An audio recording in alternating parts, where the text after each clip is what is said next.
Alors, dans cette vidéo, on va résoudre cette équation qui a l'air compliquée. Donc, la méthode, je rappelle la méthode pour ce genre d'équation de degré supérieur à 1. On part de e de x plus petit que f de x. On transpose.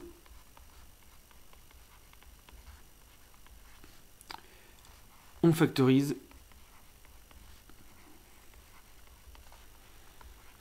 Et on fait le tableau de signes de a fois b.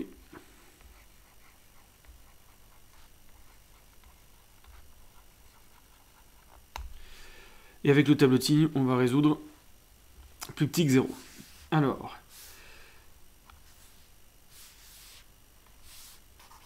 pour notre équation, ça va donner, on transpose 2x plus 5 par 4x moins 1 moins 2x plus 5.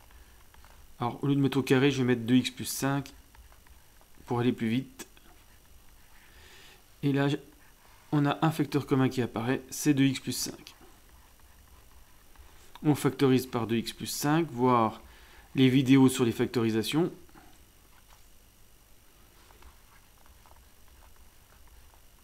Voilà, en gros,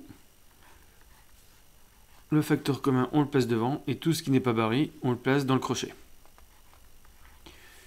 On simplifie ensuite le crochet en notant les parenthèses. Donc 4x moins 1, pas de problème, moins 2x moins 5.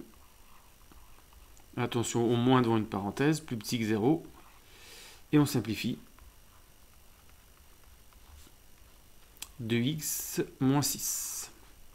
Plus petit que 0.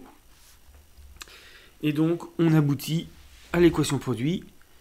Donc, on va faire un tableau de signes. On a besoin de savoir quand 2x plus 1 s'annule. Donc là, 2x égale moins 1, x égale moins 1,5. C'est une équation du premier degré. Ensuite, 2x moins 6 égale 0 s'annule pour 6 sur 2, donc 3.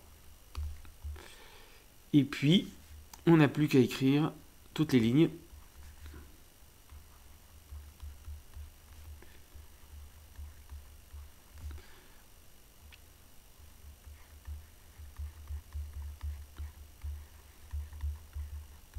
Voilà, alors x varie de moins l'infini à plus l'infini. On a besoin des valeurs qui annulent le produit. Donc en fait, moins 1,5 et 3, c'est les deux valeurs importantes. Ce sont en fait les deux solutions de l'équation produit. 2x plus 1 par 2x moins 6 égale 0. Alors, quand on a une équation à résoudre, une équation produit, on fait 2x plus 1 égale 0 ou 2x moins 6 égale 0. Et bien sûr, on retrouve les deux valeurs qu'on a trouvées, moins 1,5 et 3. Et on ne fait pas un tableau de signes pour une équation produit. Mais là, on va les retrouver dans le tableau de signes, ces deux solutions. Alors, je fais les lignes pour faire correctement le tableau.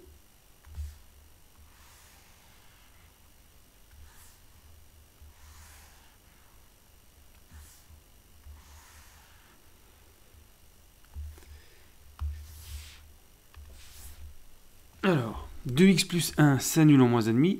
Donc, pas oublier de bien placer moins 1,5 par rapport à 3. Moins 1,5 est plus petit que 3. Et puis 2x moins 6 s'annule en 3. Et tout ce qui annule l'un des facteurs annule le produit. Et donc là, on retrouve les deux zéros au niveau de la ligne de 2x plus 1 par 2x moins 6. Puisque on a vu que ça s'annulait quand x valait moins 1,5 ou 3. Alors pour un tableau de signes, on fait comment? Pour 2x moins 1, donc on a déjà vu ça dans des vidéos précédentes. Ce qui compte dans le 2x plus 1, c'est le 2. Quand 2 est positif, et que c'est de la forme mx plus p, donc m est égal à 2, positif, ça sera de la forme moins 0 plus. Et si le m est négatif, c'est plus 0 moins. Là, pour les deux lignes, m vaut 2, donc il est positif, donc ça sera moins 0 plus. Moins 0 plus plus, moins plus. Donc les zéros sont importants, il faut les faire avant pour délimiter les cases. Donc on met bien les moins et les plus dans les intervalles. C'est jamais en dessous d'un moins l'infini ou d'un nombre. En dessous d'un nombre, vous avez éventuellement un 0 ou un trait vertical.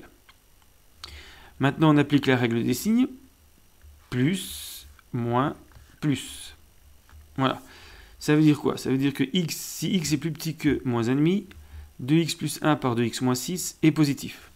Si x est compris entre moins 1,5 et 3, le produit est négatif. Et si x est plus grand que 3, 2x plus 1 par 2x moins 6 est positif. Et ça marche pour tous les nombres dans les intervalles. Vous pouvez tester avec quelques valeurs. Parfois on teste, je vais tester par exemple 0 ici, qui est dans l'intervalle moins 1,5, 3, 2x plus 1 ça vaut 1, 2x moins 6 ça vaut moins 6, 1 par moins 6 ça vaut moins 6. C'est bien négatif. Mais ça aurait marché avec n'importe quel nombre dans l'intervalle moins 1,5, 3. Alors maintenant qu'on a le tableau de signes, il faut revenir à ce qu'on veut faire ici. Pour résoudre la première équation, on a vu que c'était équivalent à cette équation. Et ça, on peut le faire avec le tableau de signes. Plus petit que 0, strictement, c'est tout ce qui est ici. Et donc, c'est quand x est ici. Donc, x appartient à moins 1,5, 3. Donc, la solution, c'est l'intervalle moins 1,5 exclu, puisqu'on ne prend pas les zéros, 3 exclu. Ça veut dire que chaque fois que x sera entre moins 1,5 et 3, l'inégalité de départ est vérifiée. Donc, ce sont les solutions de l'équation.